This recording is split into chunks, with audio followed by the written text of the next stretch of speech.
샬롬 샬롬 샬롬 샬롬. 하나님 사랑합니다. 여러분 주 안에 사랑합니다. 고린도전서 10장 1절에서 33절 중에서 오늘 본문이 31절부터 33절. 모든 것을 다 하나님의 영광을 위하여서 우리가 해야 되겠죠. 많이 우리 입술로 고백하는 구절이기도 합니다. 그런즉 너희가 먹든지 마시든지 무엇을 하든지 하나님의 영광을 위하여 하라. 바울은 우상제물에 관한 문제에 대해서 설명하면서 성도가 그리스도의 영광을 위하여 살아가야 하는 원리를 따라 이웃의 유익을 생각할 것을 강조합니다. 다른 사람의 양심을 위하여 자신의 먹을 수 있는 권리도 포기하여야 한다. 이는 죄인을 위하여 자신의 생명을 주신 그리스도의 희생과 봉사 정신에 근거한 행동 원리죠. 성도에게 거울이 되는 이스라엘의 역사이기도 합니다. 신령한 식물을 먹는 이스라엘 봅니다. 1절부터 형제들아 나는 너희가 알지 못하기를 원하지 아니하노니 우리 조상들이 다 구름 아래에 있고 바다 가운데 지나며 모세에게 속하여 구름과 바다에서 세례를 받고 다 같은 신령한 음식을 먹으며 다 같은 신령한 음료를 마셨으니 이는 그들을 따르는 신령한 반석으로부터 마셨음에 그 반석은 누구세요? 곧 그리스도시라. 그러나 그들의 다수를 하나님의 기뻐하지 아니하셨으므로 그들이 광야에서 멸망을 받았느니라. 5절까지 이렇게 말씀하고 있죠. 이스라엘 조상들이 출애굽하여 광야에서 하나님께 세례를 받고 신령한 식물을 먹고 신령한 음료를 마셨다. 이는 이스라엘 역사의 구속사적 의미를 교훈하는 것이죠. 바울은 이스라엘 백성이 광야에서 반석에 사는 물을 마셨음을 말하면서 반석은 바로 그리스도 예수시다. 이는 이스라엘 백성의 광야 생활을 성도의 삶의 비유함을 의미하죠. 그들은 신령한 식물을 먹고 신령한 음료를 먹었으나 멸망을 받았음을 증거하면서 신앙의 긴장감을 주고 있어요. 신약의 성도도 이스라엘 백성과 같이 영생수이신 그리스도를 믿음으로 말미암아 구원의 은혜를 우리가 누리게 됐죠. 하나님이 하늘로부터 내리실 것, 시편 78편 25절에 보면 하나님이 힘센 자의 떡을 먹었으며 그가 음식을 그들에게 충족히 주셨도다 이렇게 말씀하고 있습니다. 이스라엘로 만족해 하셨어요. 시편 105편 40절에 그들이 구한 즉 메추라기를 가져오시고 또 하늘의 양식으로 그들을 만족하게 하셨도다. 그리고 경계를 주는 멸망받은 자들입니다. 바울은 이스라엘 조상들이 광야에서 신령한 식물을 먹고 음료를 마셨으나 광야에서 멸망받은 것은 저희가 악을 즐겨한 것 같이 즐겨하는 자가 되지 않게 하려 함이라고 증거하죠. 그들 중에는 우상 숭배를 하다가 하나님께 징벌을 받은 자들도 있었고 어떤 사람들은 간음을 행하다가 죽음을 당하기도 했다. 또한 하나님을 시험하다가 뱀에 물려 죽은 자들도 있다. 이러한 역사를 통하여 성도가 신앙의 긴장감을 유지하고 언제나 하나님 앞에 범죄치 않도록 조심하여야 함을 강조합니다. 이는 그리스도 안에서 영생수를 마신 성도들이 세상의 유혹에 넘어가 실족하는 것에 대한 경계를 말하고 있죠. 6절부터 봅니다. 이러한 일은 우리의 본보기가 되어 우리로 하여금 그들이 악을 즐겨한 것 같이 즐겨하는 자가 되지 않게 하려 함이니 그들 가운데 어떤 사람들과 같이 너희는 우상 숭배하는 자가 되지 말라. 기록된 바 백성이 앉아서 먹고 마시며 일어나서 뛰논다 함과 같으니라. 그들 중에 어떤 사람이 음행하다가 하루에 23,000명이 죽었나니 우리는 그들과 같이 음행하지 말자. 네, 그렇죠. 그들 가운데 어떤 사람들이 주를 시험하다가 뱀에게 멸망하였나니 우리는 그들과 같이 시험하지 말자. 그들 가운데 어떤 사람들이 원망하다가 멸망시키는 자에게 멸망하였나니 너희는 그들과 같이 원망하지 말자. 그들에게 일어난 이런 본보기가 되고 또한 말세를 만난 우리를 깨우치기 위하여 기록되었다. 이렇게 말씀하고 있죠. 하나님을 원망했어요. 민수기 14장 29절에 보면 너희 시체가 이 광야에 엎드러질 것이라. 너희 중에서 20세 이상으로서 계수된 자 곧 나를 원망한 자 전부가 여분네 아들 갈렙과 눈의 아들 여호수아 외에는 내가 맹세하여 너희가 살게 하리라 한 땅에 결단코 들어가지 못하리라. 그렇게 됐죠. 하나님의 진노를 불러일으켰죠. 민수기 26장 65절에 이는 여호와께서 그들에게 대하여 말씀하시기를 여호수아 외에는 그들이 반드시 광야에서 죽으리라 하셨습니다. 이러므로 여분네 아들 갈렙과 눈의 아들 여호수아 외에 한 사람도 남지 않았어요. 한 사람도 못 들어왔죠. 그래서 조심해야 할 성도들인데 바울은 이스라엘 백성이 하나님의 구원을 체험하였으면서도 광야에서 범죄함으로 멸망당하였던 것을 생각하여 선줄로 생각하는 자들은 어떻게 해요? 넘어질까? 조심하라. 하나님께서 이러한 교훈을 주시기 위하여 이스라엘의 역사를 성도들에게 거울로 주셨던 것이다. 그럼 바울은 하나님께서 성도가 감당할 시험밖에 허락하지 아니하시므로 시험당할 즈음에 피할 길을 내어주실 것을 믿고 담대하게 신앙생활을 할 것을 또한 권고하고 있죠. 11절부터 봅니다. 그대가 일어난 이런 일은 본보기가 되고 또 말씀을 만난 우리를 깨우치기 위하여 기록되었느니라. 그런즉 선줄로 생각하는 자는 넘어질까 조심하라. 사람이 감당할 시험 밖에는 너희가 당할 것이 없나니 오직 하나님은 믿부사 너희가 감당하지 못할 시험 당함을 허락하지 아니하시고 시험 당할 즈음에 또한 피할 길을 내서 너희를 능히 감당하게 하시느니라. 13절에 이렇게 말씀하고 있죠. 예. 이런 교훈을 주시기 위하여 이스라엘의 역사를 성도들에게 거울러 주셨다. 또한 피할 길을 내어 주실 것을 믿고 우리가 담대한 신앙생활을 해야 되겠다. 그리스도의 구속의 은혜로 말미암아 구원받았다고 자부하는 성도가 하나님의 자녀답게 행하지 아니하고 죄악을 쫓아 행한다면 이는 하나님의 진노의 심판을 자초하는 어리석은 행위가 될 것이다. 야훼를 시험하죠. 출애굽기 17장 2절에 보면 백성이 모세와 다투어 이르되 우리에게 물을 주어 마시게 하라. 모세가 그들에게 이르되 너희가 어찌하여 나와 다투느냐. 너희가 어찌하여 야훼를 시험하느니라. 우상의 더러움과 음행을 멀리하라. 다만 우상의 더러운 것과 음행과 그래서 물을 달라고 그래서 다투다 해가지고 마라의 쓴물이 거기서 나오죠. 그래서 단물을 터뜨려주는 그러한 역사가 일어납니다. 우상의 더러움과 음행을 조심하라. 사도행전 15장 20절입니다. 다만 우상의 더러운 것과 음행과 목매어 죽인 것과 피를 멀리하라고 편지하는 것이 옳으니 이는 예로부터 각 성에서 모세를 전하는 자가 있어 안식일마다 회당에서 그 글을 읽음이라 이렇게 말씀하고 있어요. 그래서 우상 숭배를 피하라고 14절부터 말씀하고 있습니다. 예. 성경 봅니다. 그런즉 내 사랑하는 자들아 우상 숭배하는 일을 피하라. 나는 지혜 있는 자들에게 말한 것 같지 않으니 너희는 내가 이르는 말을 스스로 판단하라. 우리가 축복하는 바 축복의 자는 그리스도의 피에 참여함이 아니며 우리가 떼는 떡은 그리스도의 몸에 참여함이 아니냐. 떡이 하나요 많은 우리가 한 몸이니 이는 우리가 다 한 떡에 참여함이라. 육신을 따라 난 이스라엘을 보라. 재물을 먹는 자들이 제단에 참여하는 자들이 아니냐. 그런즉 내가 무엇을 말하느냐. 우상의 재물은 무엇이며 우상은 무엇이냐. 무릇 이방인이 제사하는 것은 귀신에게 하는 것이요 하나님께 제사하는 것이 아니니 나는 너희가 귀신과 교제하는 자가 되기를 원하지 아니하노라. 너희가 주의 잔과 귀신의 잔을 겸하여 마시지 못하고 주의 식탁과 귀신의 식탁에 겸하여 참여하지 못하리라. 그러면 우리가 주를 노여워하시게 하겠느냐. 우리가 주보다 강한 자냐. 이렇게 말씀하고 있습니다.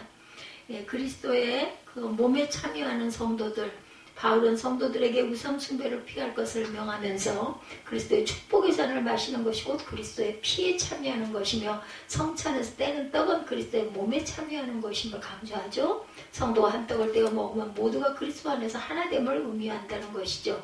바울은 육적 이스라엘 백성들이 제물을 먹는 것은 그 제단에 참여하는 것을 의미하는 것을 예로 들어서 우상 제물을 먹는 자들은 우상의 제단에 참여하는 것이 된다. 예, 그래서 새 언약에 참여해야 되겠죠. 고린도전서 11장 25절에 식후에 또한 그와 같이 잔을 가지시고 이르시되 이 잔은 내 피로 세운 새 언약이니 이것을 행하여 마실 때마다 나를 기념하라 하셨으니 우리가 성찬 때 항상 이 구절을 묵상하죠. 그래서 몸을 먹는 자들 마태복음 26장 26절에 그들이 먹을 때 예수께서 떡을 가지사 축복하시고 떼어 제자들에게 주시며 이르시되 받아서 먹으라 이것은 내 몸이니라 하시고 잔을 가지사 감사기도 하시고 그들에게 주며 이르시되 너희가 다 이것을 마시라.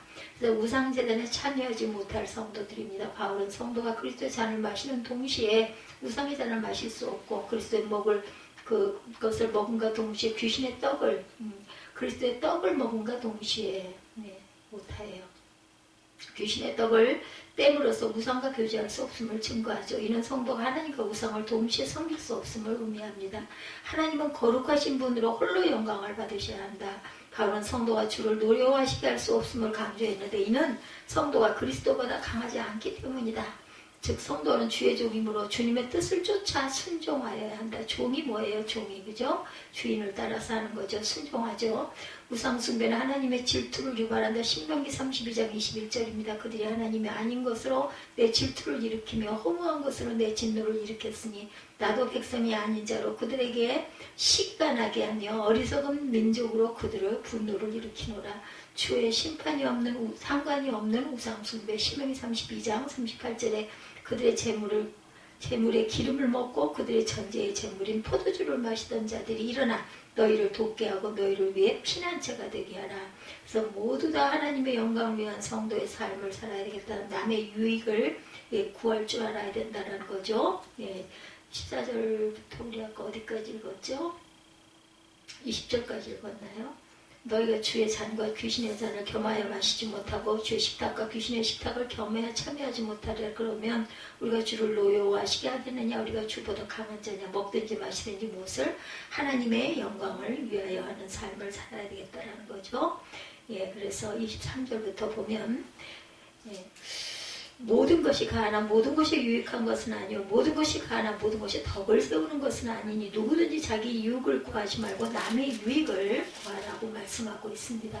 무릇 시장에서 파는 것은 양심을 위하여 묻지 말고 먹으라. 이는 땅과 거기 충만한 것이 주의 것임이라. 불신자 중 누가 너희를 청할 때 너희가 가고자 하거든 너희 앞에 차려놓은 것은 무엇이든지 양심을 위하여 묻지 말고 먹으라. 누가 너희에게 이것이 재물이라 말하거든 알게 한 자와 그 양심을 위하여 먹지 말라. 내가 말한 양심은 너의 것이 아니오 남의 것이니 어찌하여 내 자유가 남의 양심으로 말미암아 판단을 받으리오. 만일 내가 감사함으로 참여하면 어찌하여 내가 감사하는 것에 대하여 비방을 받으리오. 그런즉 너희가 먹든지 마시든지 무엇을 하든지 다 하나님의 영광을 위하여 하라. 유대인에게나 헬라에게나 하나님의 교회에나 거치는 자가 되지 말고 나와 같이 모든 일에 모든 사람을 기쁘게 하여 자신의 유익을 구하지 아니하고 많은 사람의 유익을 구하여 그들로 구원을 받게 하라. 성도들의 행동 기준을 제시하고 있죠. 그것은 자기 유익을 구하지 않고 남의 유익을 구하여야 한다는 것입니다. 우상제물을 먹는 문제와 관련하여 교훈한 것인데 다른 사람의 양심을 생각하여 자신의 행위를 결정하여야 함을 의미합니다. 성도에게 모든 것을 행할 수 있는 권한이 있으나 모든 것이 덕을 세우는 일이 아니므로 항상 덕을 세우는 것을 기준으로 하여서 행동하여야 한다. 그래서 내가 아무리 먹고 싶은 거라도 남에게 해가 되는 것은 내가 안 먹어야 된다는 거죠. 바울은 다른 사람의 양심을 위하여 시장에서 파는 것에 대하여 묻지 말고 먹을 것을 명합니다. 그러나 불신자 중 상에 차려놓은 것이 우상의 재물임을 말하면 알게 한 자와 양심을 위하여 먹지 말아라. 우상은 아무것도 아니고 오직 하나님만이 천지의 유일하신 하나님이심을 알기에 우상작물이더 먹을 수 있는 자유가 있더라도 다른 사람에 의해 비방을 받을 필요는 없다. 자신의 양심에 꺼리낌이 없더라도 다른 사람을 시험에 들게 하거나 실족하게 하는 것은 하나님 앞에 범죄가 되므로 성도는 언제나 다른 사람의 양심을 유의하여야 한다. 자기 유익을 구치 아니하여 고린도전서 13장 5절입니다. 물에 행하지 아니하며 자기 유익을 구하지 아니하며 성내지 아니하며 악한 것을 생각하지 아니하며 예수의 일을 구하여야 되죠. 빌립보서 2장 21절에 그들이 다 자기 일을 구하고 그리스도 예수의 일을 구하지 아니하되 이렇게 나와 있어요. 자기 유익을 구하는 게 아니라 주님의 유익을 구해야 되겠죠. 하나님의 영광을 위하여 먹고 마시라. 바울은 성도들에게 먹든지 마시든지 무엇을 하든지 하나님의 영광을 위하여 하라고 명함으로 성도의 삶의 원리가 되는 기준을 제시합니다. 먹고 마심은 인간 생활의 가장 기본적인 것이므로 모든 삶을 상징적으로 나타내고 있죠. 성도의 생명이 그리스도의 구속으로 말미암은 것이므로 성도는 모든 삶 속에서 하나님의 영광을 위하여 살아야 할 의무가 있다. 하나님께서 세상 만물과 인간을 창조하시는 목적도 하나님의 영광을 나타내기 위함이셨고 타락한 인류로 구속하신 목적도 하나님의 영광을 찬미케 하기 위함이라. 하나님께 속한 세상이죠. 출애굽기 9장 29절입니다. 모세가 그에게 이르되 내가 성에서 나가서 곧 내 손을 야훼를 향하여 펴나니 그리하여 우레소리가 그치고 우박이 다시 있지 아니할지라 세상이 야훼께 속한 줄을 왕이 알리이다. 하나님께 감사하지. 로마서 14장 6절에 나를 중히 여기는 자도 주를 위하여 중히 여기고 먹는 자도 주를 위하여 먹으니는 하나님께 감사하며 먹지 않는 자도 주를 위하여 먹지 아니하며 하나님께 감사합니다. 먹는 자도 하나님께 감사하며 먹고 먹지 않는 자도 주를 위하여 먹지 않는다라는 거죠. 그러므로 우리는 많은 사람의 유익을 구해야 되겠다. 바울은 성도들에게 모든 사람에게 거치는 자가 되지 말고 자신과 같이 모든 사람을 기쁘게 하여 자신의 유익을 구치 않고 많은 사람의 유익을 구하여 저희로 구원을 얻게 하라고 교훈합니다. 다른 사람의 유익을 구하여 구원시키는 것이고 성도가 하나님의 영광을 위하여 사는 삶이 되는 것이다. 하나님께 대한 사랑은 이웃에 대한 사랑으로 나타나는 것이므로 성도는 언제나 자신의 유익을 구치 말고 오직 하나님과 이웃의 유익을 구해야 되겠다. 악한 자에게는 악한 모양으로 고린도전서 9장 22절에 악한 자들에게 내가 악한 자와 같이 된 것은 뭐라 그래요? 악한 자들을 얻고자 하며 내가 여러 사람에게 여러 모습이 된 것은 아무쪼록 몇 사람이라도 악한 자가 아니라 약한 자예요. 구원하고자 함이로다. 내가 복음을 위하여 모든 것을 행하면 복음에 참여하고자 함이라. 하나님을 따라서 행하라. 베드로전서 4장 11절입니다.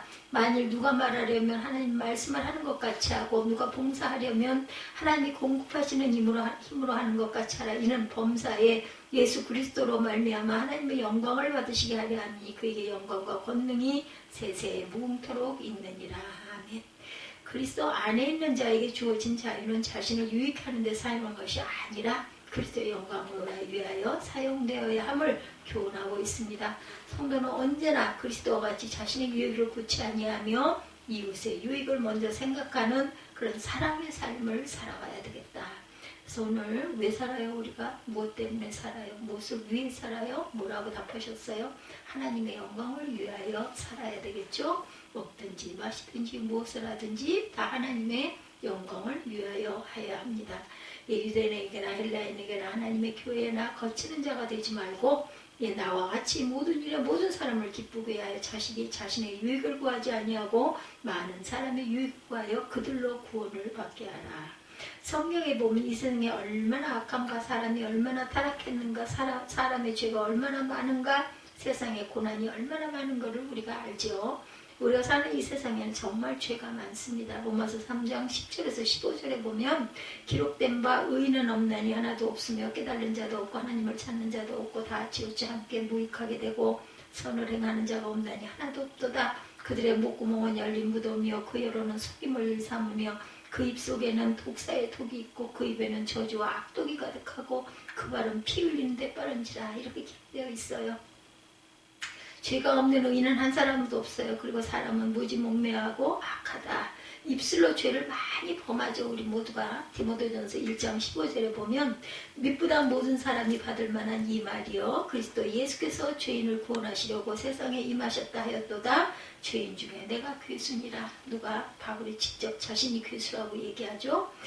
바울은 자신을 가리켜 죄인 중에 내가 괴수라고 고백합니다. 매우 훌륭한 사도였어요. 바울은. 그럼에도 죄인 중에 내가 괴수니라 이렇게 고백을 해요. 바울은 자기보다 죄를 많이 범한 사람은 이 세상에 없다고 고백합니다. 자신이 가장 악한 사람이고 죄를 많이 범한 사람이라고 또한 고백했어요. 바울처럼 훌륭한 사람이 어떻게 이렇게 고백을 할 수 있었을까? 사도 바울은 누구보다 한 은혜를 받았기 때문이죠. 큰 은혜를 받았어요. 은혜를 받으면 영안이 밝아지죠. 영안이 밝아지면 은혜 받기 전에는 깨달지 못했던 것들을 우리가 깨닫게 됩니다. 영안이 밝아지면 가장 먼저 자신의 죄와 허물을 깨닫게 됩니다. 자신에게 죄와 허물이 많다는 것을 깨닫죠. 은혜를 받을수록 영안이 밝아질수록 자신의 허물과 죄가 보입니다. 은혜 받은 사람은 자신 죄가 많은 사람이고 허물이 많은 사람인 것을 알죠. 그래서 은혜를 받은 사람은 겸손해질 수밖에 없습니다. 은혜 받은 사람은 교만할 수가 없어요. 은혜를 받을수록 더욱 겸손해지죠. 그러나 은혜를 받지 못한 사람은 영안이 어두워서 자신의 죄와 허물을 깨닫지를 못해요. 은혜를 받지 못한 사람은 자신의 의로운 사람이라고 자신을 생각합니다. 자신이 바르게 산다고 자꾸 생각합니다. 모든 게 다 나는 바르고 나는 옳은 것 같은데 상대방들이 잘못하는 것 같다 이런 생각을 많이 하죠. 은혜를 받지 못 그러니까 불평 불만이 많을 수밖에 없어요. 나는 이런데 왜 이따위야 세상이 왜 이 지경이야 이런 소리 많이 하죠. 은혜 받지 못한 사람은 자신의 죄와 허물을 보질 못해요. 대신 다른 사람의 허물이 자꾸 보입니다. 다른 사람의 허물을 말하게 되죠. 이런 사람은 교만한 사람이고 심판주이신 하나님의 자리에 앉아 사람을 비방하고 판단하고 정죄합니다. 자신은 깨끗하고 의롭다고 생각해요. 너희들이 잘못했다, 네가 잘못했다 말하죠. 이런 사람을 아주 미워하십니다. 야고보서 4장 11, 2절입니다. 형제들아 서로 비방하지 말라. 형제를 비방하는 자는 형제를 판단하는 자는 곧 율법을 비방하고 율법을 판단하는 것이다. 내가 만약 율법을 판단하면 율법의 준행자가 아니요 재판관이로다. 입법자와 재판관은 오직 한 분이시니 능히 구원하기도 하시며 멸하기도 하시느니라. 너는 누구이기에 이웃을 판단하느냐. 이렇게 기록되어 있어요. 그러므로 하나님의 은혜 받은 성도는 비방하거나 판단해서는 안 된다는 거죠. 이 세상에는 죄가 많고 고난이 많습니다. 그래서 사람들이 이 세상에 사는 동안 고생을 많이 하고 살아요. 욥기 5장 7절에 보면 사람은 고생을 위하여 났으니 불꽃이 위로 날아가는 것 같으니라. 이렇게 기록되어 있어요. 이 세상에 태어나는 순간 고생의 문이 열려요. 그래서 우리가 편안해지려면 어떻게 해요? 돌아가야 돼요. 세상에 사는 어떤 사람도 고난스럽지 않은 사람이 하나도 없다. 공동묘지에 가야 문제가 없다고 그런 말이죠. 오죽 하면 아이가 엄마의 몸에서 나올 때 여간 아프지 않을까. 아주 많이 아프겠죠. 그래서 아기가 태어나자마자 웁니다. 그리고 살아가는 동안 많은 고생을 하고 가죠. 근데 죄 때문에 고생하는 것만이 아니에요. 시편 34편 19절에 보면 의인은 고난이 많으나 야훼께서 그의 모든 고난에서 어떻게 해요? 건지시도다. 이렇게 말하고 있습니다. 하나님을 잘 섬기고 바르게 사는 의인에게도 고난은 있습니다. 하나님께서는 내가 내 종 몸을 주의하여 보았느냐, 욥을 주의하여 보았느냐. 그와 같이 온전하고 정직하여 하나님을 경외하며 악에서 떠난 자는 세상에 없느냐. 욥기 1장 8절이죠. 칭찬하셨어요. 네, 그러나 욥은 끔찍한 시험을 겪어요. 저는 이 욥기를 보면 무서워요. 너한테 갑절? 아니 갑절 아니어도 괜찮아. 그냥 있는 그대로 살다가 그냥 가게 해주옵소서 기도할 것 같아요. 진짜 대단하죠. 발바닥에서 정수리까지 종기가 나서 종기 못 견디죠. 욥은 자신이 태어난 것을 원망할 만큼 고생을 많이 합니다. 성경을 읽다 예수님을 잘 믿는 사람이 이 세상에 오래 사는 것이 손해라고 생각할 때가 있어요. 맞아요. 그래요. 이 세상에 오래 살아서 죄만 지을 뿐이고 누가 그래요? 밥 먹는 거 너무 귀찮다 그러죠. 그러면 저는 속으로 말해요. 말을 할 수는 없어. 살 자격이 없어. 왜냐면 저도 그 생각을 하거든요. 밥 차려 먹는 게 귀찮아. 뭐 이렇게 꺼내야 할 것 많고 놀 것 많아. 아유, 그냥 한 개만 갖고 먹어. 또 한 개만 갖고 먹으면 맛이 없어. 먹을 수가 없어. 이것저것 넣고 챙기고 뭐 하다 보면은 앉으면 휴 소리가 나와요. 그러니 밥 챙겨 먹기가 힘들다 소리를 하고 그렇게 밥 챙겨 먹는 게 힘들면 씹는 건 힘이 안 드냐고. 살 자격이 없고 이 사람 얘기가 아주 공감이 가잖아요. 세상에 사는 거 손해다. 예수를 믿다 보니까 빨리 가는 게 낫지. 근데 가는 것도 내 맘대로 가면 안 돼. 그것도 죄야. 갈 때가 돼서 내가 가는 게 아니라 갈 수 있어야 보내줘야 나는 가는 거죠. 그래서 오래 사는 것이 손해다 이렇게 얘기를 하겠어요. 오죽하면 죽으면 천국에 가서 하나님과 함께 즐겁게 살 텐데 세상에 오래 살려고 할 필요가 뭐가 있느냐는 거죠. 일찍 죽는 것이 오히려 복되다 이렇게 생각을 합니다. 그런데 안 죽으려고 하는 사람들이 많잖아요. 자살은 절대로 할 수가 없어. 자살하지 않고 죽을 수 있는 방법을 생각해 봤대요. 금식기도 하다가 죽는 것은 자신이 죽는 게 아니라고 생각을 해서 금식하며 기도를 하기 시작을 했다고 합니다. 근데 배가 고파 죽겠는데 죽지는 않더라는 거죠. 가만히 생각해 보니까 예수님께서는 40일 동안 금식하며 기도하셨지만 안 돌아가셨어. 죽지 않으셨어. 와, 금식한 지 3일째 되던 날 밤에 반드시 죽겠다는 각오로 기도를 했대요. 그때 하나님께서는 제게 너는 죽었느니라 나를 위해 살아줄 수 없겠니? 라고 말씀하셨대요. 너 죽었어. 그러니까 이제부터 너 나 위해 살아라 라고 얘기를 하신 거죠. 아무리 죽고 싶어도 자살해서는 안 되죠. 금식하며 기도해야 합니다. 금식하며 기도하는 것이 가장 강력하다. 급한 문제가 생겼을 때는 강력하게 기도해라. 뭐 하면서? 금식하면서 기도해라. 인 거죠. 그렇게 하다가 죽는 것은 내가 자살을 하는 게 아니니까 목숨 걸고 기도하는 것이다. 이보다 강한 기도는 없다는 거죠. 이 사람 깨달았대. 이렇게 사람의 힘으로 해결하기 어려운 문제를 발견했다 해도 금식하며 기도하면 해결이 돼. 아니면 데려가시거나 둘 중에 하나야. 그러니까 목숨 걸고 하면 된다는 거죠. 나 여기서 사는 거 너무 손해야. 빨리 가고 싶어 해도 금식하면 되고 문제를 만나도 해결도 해야 되니까 둘 중에 하나. 그래서 기도해서 데려가시면 나는 예? 손해 안 보고 하늘나라 일찍 가는 거고 해결해 주시면 또 세상이 좀 사는 거고 그러니까 우리 그 찬송 있죠? 예, 주님 뜻대로 하소서 있잖아요. 살던지 죽던지 뜻대로 없어서 있어요. 맞아요. 금식하고 기도하시기 바랍니다. 저는 한참 그 금식할 때 근데 죽으려고 금식한 적이 한 번도 없어서 이런 생각을 해본 적이 없는데 정말 지금 보니까 맞네요. 목숨 걸고 이러든 저러든 데려가시든 해결을 해주시든 목숨 걸고 하면 해결이 되니까 안 그러면 그냥 금식하다가 내가 힘이 지나해서 더 이상 못 살아서 그래 너 그냥 차라리 여기 오는 게 낫겠다 허락하시면 가는 거고 그래서 금식하며 기도한 것은 다 응답을 받았대. 이 사람은 손해라고 생각을 해서 금식을 하면은 죽는 게 이게 내가 죽는 게 아니지 해서 했는데 하나님은 너 죽었으니까 이제는 나 위해서 살아라 그러셨대요. 그래서 앞으로는 목숨 걸고 기도하자. 무슨 문제를 만나든지 그랬더니 기도하다 보니까는 다 응답을 받았고 기도하다가 은혜 받은 것이 너무나 많고 이 사람 이렇게 얘기하는 걸 보니 정말 간증이 재밌겠지 않아요? 간증거리가 너무너무 많았답니다. 금식하며 기도하면 은혜를 받고 금식하며 기도하다 보면 기적을 경험하고 맞아요. 하나님을 만나게 되고 자신의 사명 또한 깨닫게 됩니다. 이사야 48장 10절에 보면 보라 내가 너를 연단하였으나 은처럼 하지 아니하고 너를 고난의 풀에서 택하였노라 이렇게 기록되어 있어요. 하나님께서 크게 쓰시는 사람은 고난을 많이 겪는답니다. 그러니까 고난이 온다고 싫어하지 마세요. 그만 크게 쓰시려고 자꾸 고난을 준다는 거죠.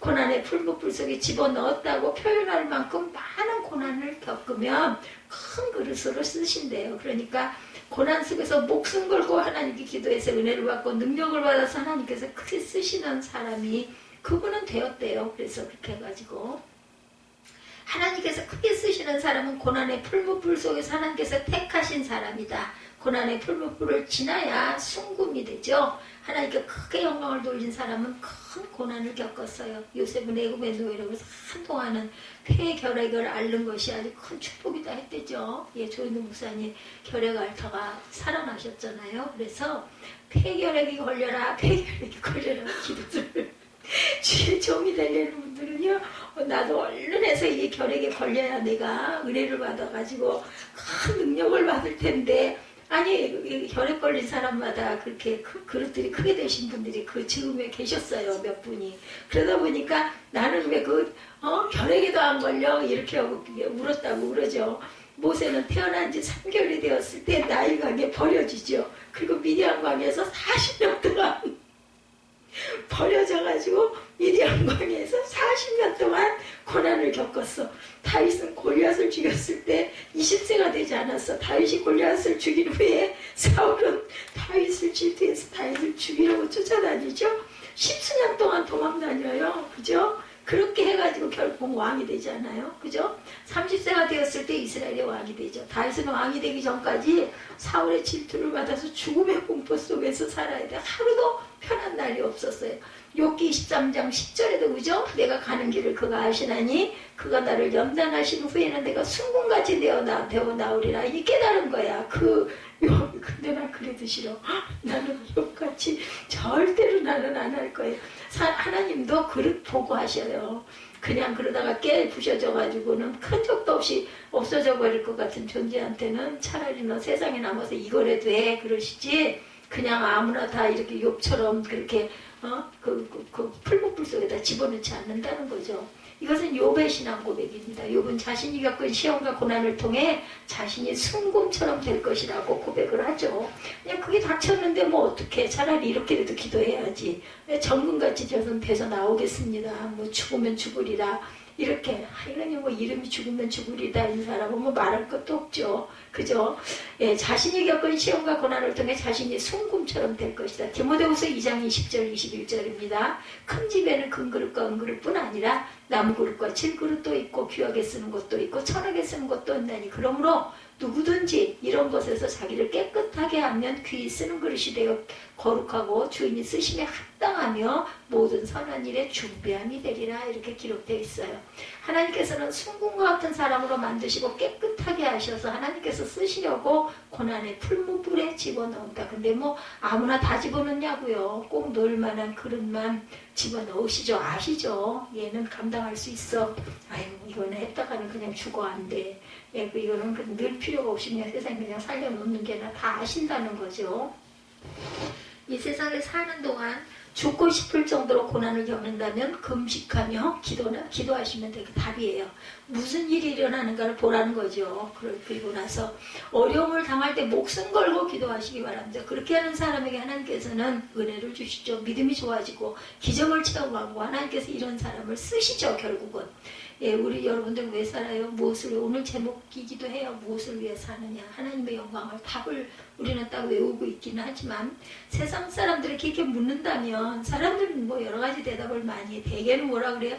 먹고 살려고 살아 이런 얘기들 많이 합니다. 그럼 먹고 살려고 돈 벌고 죽지 않으려고 먹냐? 이런 얘기들 많이 하죠.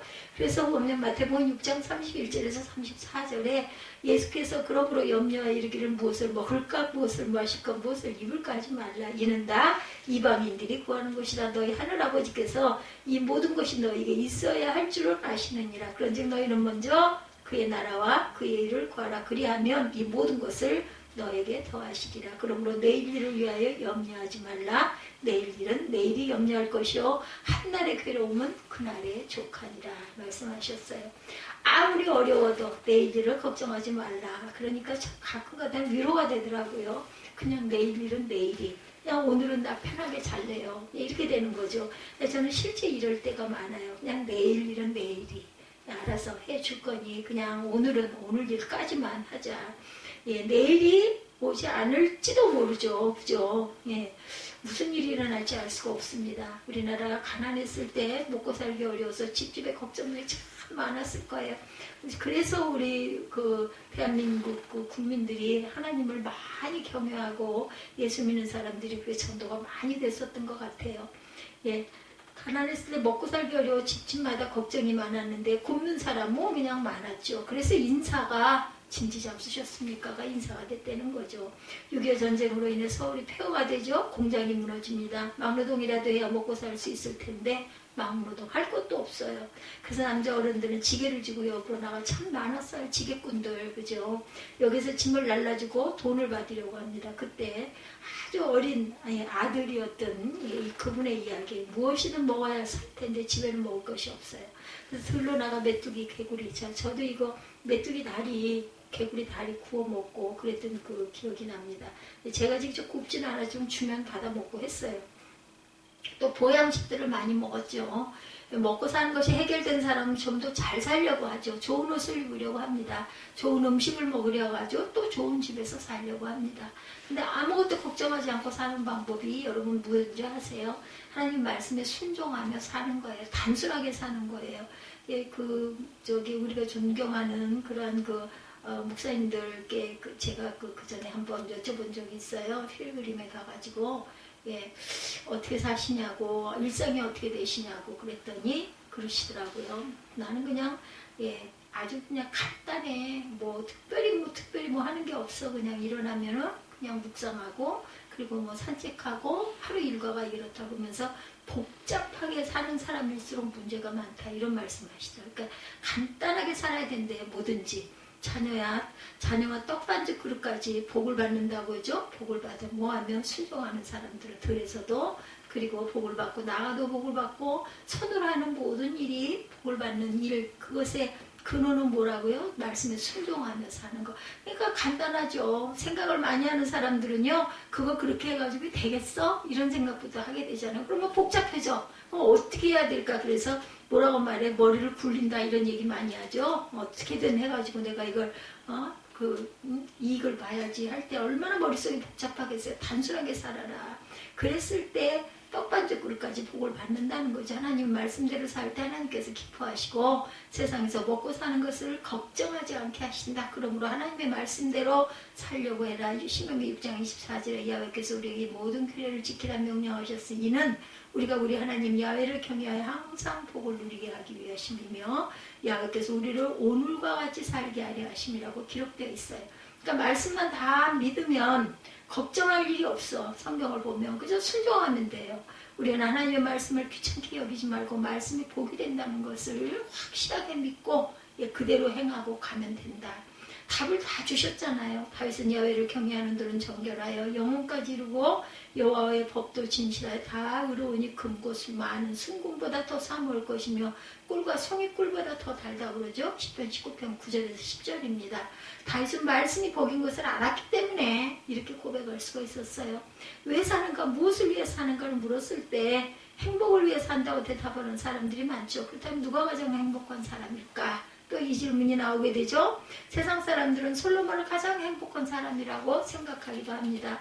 솔로몬은 왕이기도 했어요. 지혜로운 사람이었죠. 그리고 아주 부자였습니다. 전도서 2장 10절 11절에 보면 무엇이든 내 눈이 원하는 것을 내가 금하지 아니하며 무엇이든지 내 마음이 즐거워하는 것을 내가 막지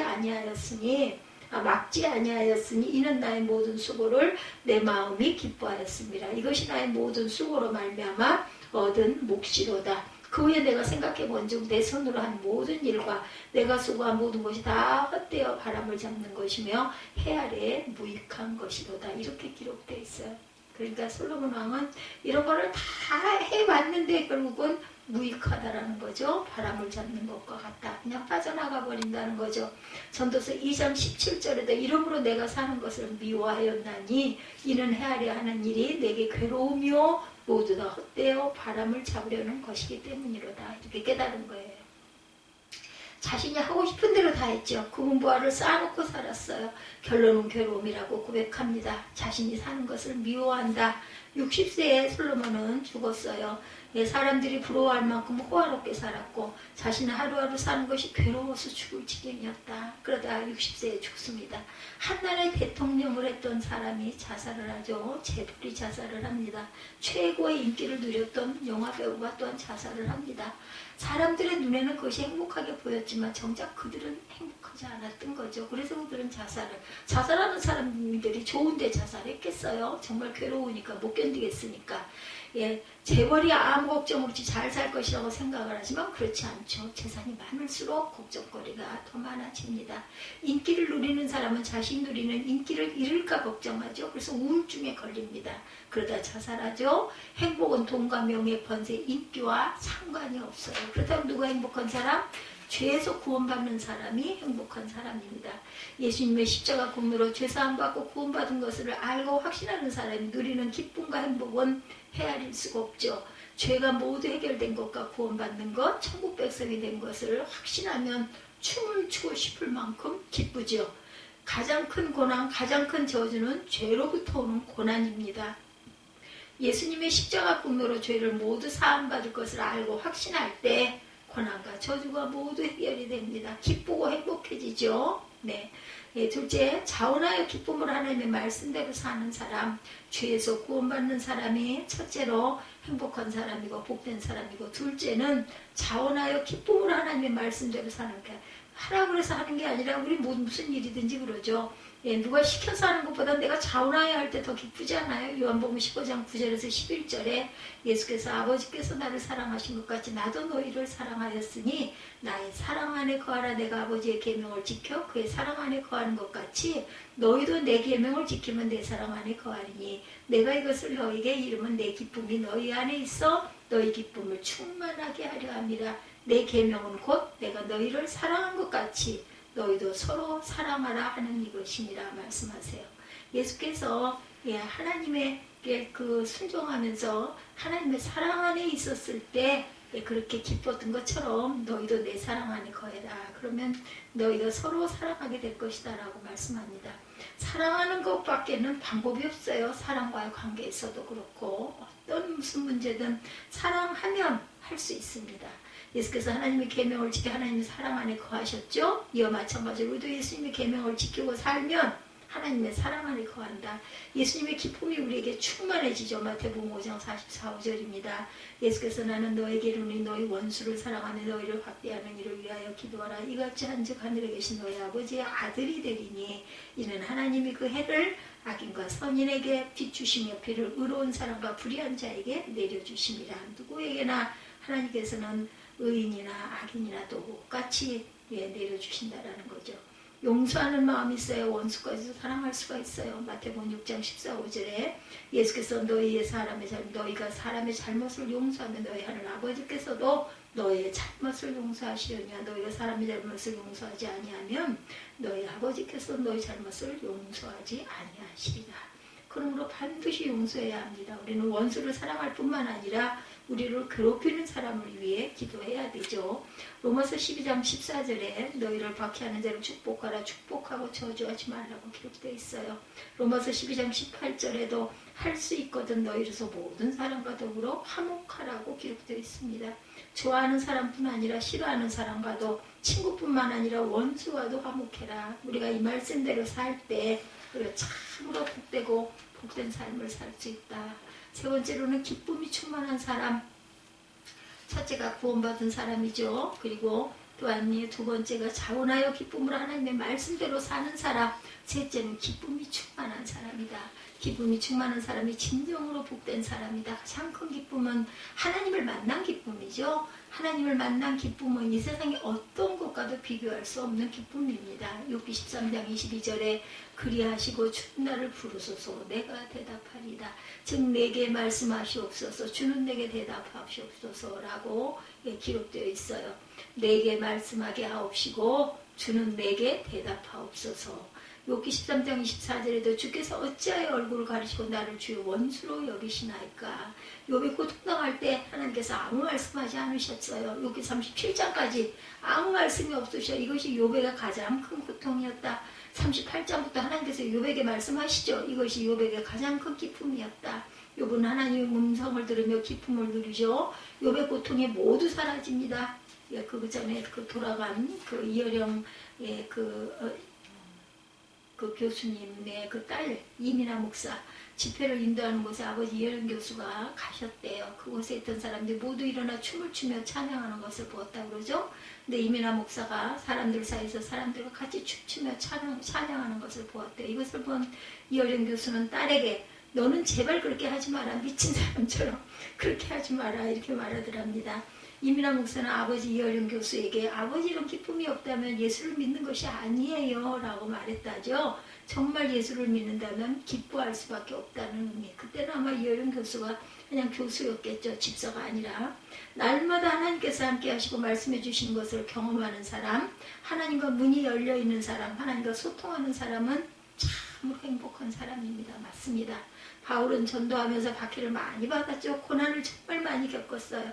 그러나 사도 바울은 항상 기뻐합니다. 하나님께서 함께 해주셨기 때문에. 우리가 알 수 없는, 짐작은 하는데 정말 그럴까? 그러니까 그렇게 얻어맞으면서도 또 일어나서 죽었는 줄 알았는데 갖다 버려도 툭툭 털고 또 일어나가지고 또 교회 세우러 가고. 우리 지금 이렇게 많은 교회들이 서 있지 않습니까?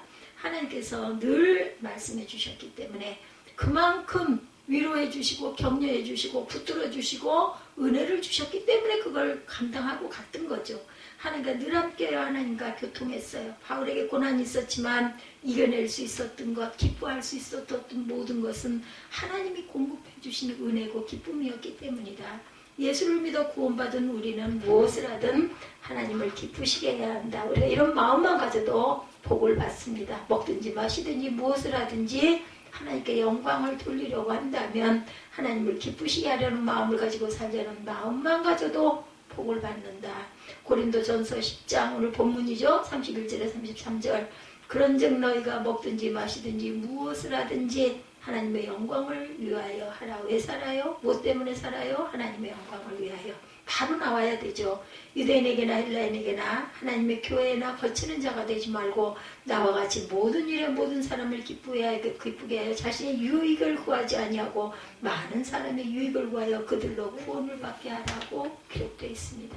우리가 이 말씀대로 살 때 하나님을 기쁘시게 할 수 있고 이 세상을 복음화할 수 있고 우리는 하나님을 기쁘시게 하려는 마음으로 예배드리고 봉사하고 구제해야 되겠죠.